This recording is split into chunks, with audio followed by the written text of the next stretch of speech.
Moikkelis, moi, pelataan se Ultimate Doomia.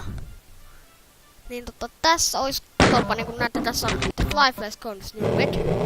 Tavallisesti on Living Dead ja There's Sword of Hell ja Infinite. Ja tässä on tää lisää episodi, mut sitä me ei pelata tänään.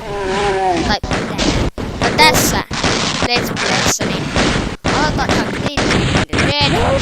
Ja hei, not too rounds, koska mä oon yhden kerran tän pelin pelannut läpi, niin vähän helpompaa. Niin ja, mutta saatatte huomata, että tää vähän lagii. Tää näyttää, kun mä käytän tätä Bandicamia, niin se saattaa aina lagii näissä.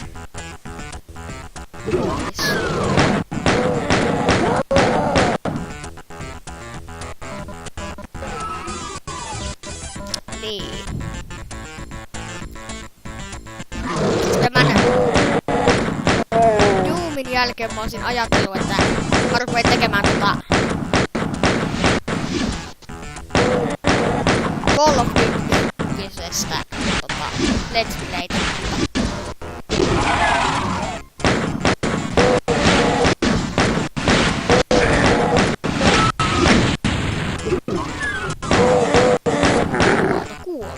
Niin, että Call of Duty ykkössä tulisin tekemään Let's Playn ja sitä sitten vähän katsotaan myöhemmin. Mä ostin tän headsetin, niin nyt on helpompi tehdä näitä videoita, kun ei tarvitse koko ajan sen kameran kanssa leikkiä tietokoneella, vaan nyt se on paljon helpompaa, kun ostin headsetin, niin nyt on parempi tekee videoita ja luultavasti ehkä. En nyt mene ihan varmaksi sanomaan, niin saan enemmän katselukertoja näihin videoihin, mutta tuskinpa minä saan ja tuskin minä saan. Ja joskus sulla on tässä mulla on tää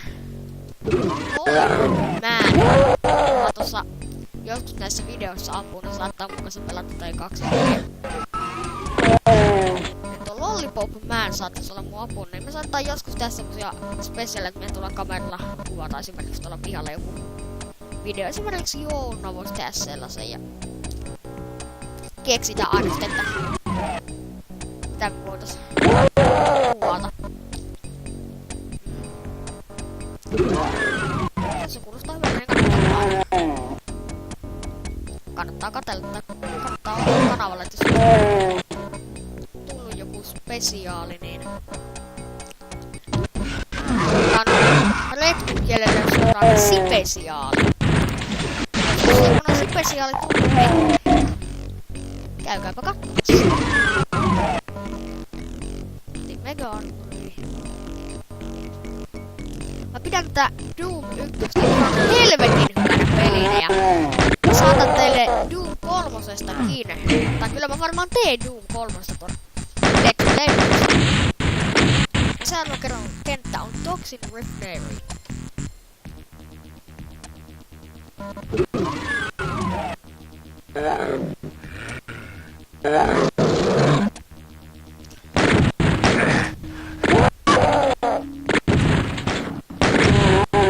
Mitä mä tänne mä kun mulla on vielä sitä sinistä keycardia.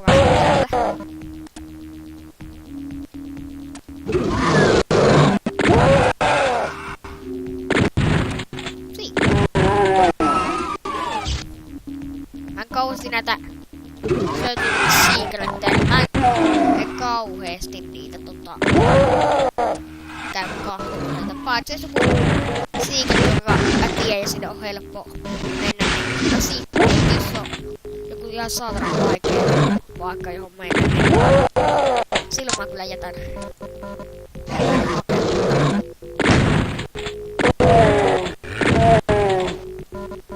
Tästä otetaan sinne kiikainen tulee impi.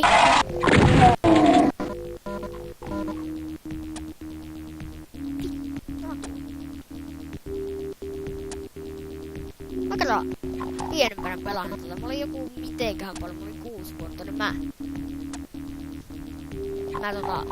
jäin aina tuohon kohtaan junnuun, kun mä aina hain ton sinisen keycardin, niin Mä jäin aina siinä kohtaa jumiin, kun mä en tajunnut, että sitä on helpompaa. Sitten tuli se... Meni pimmeeksi, kun oli siellä nimittäin sitä valotolppaa olisi pitänyt seurata. Ja se olisi ollut vähän helpompaa. Niin, että mä jäin aina silloin siinä.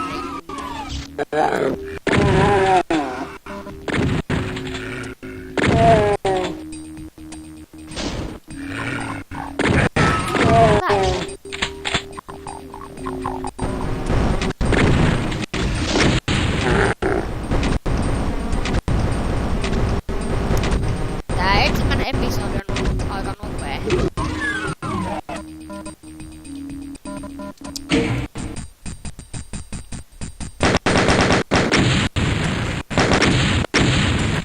Joo, mutta tässä taisi olla tässä oli tää eka Killer 64 video, että moi vaan ja kattokaa seuraava video.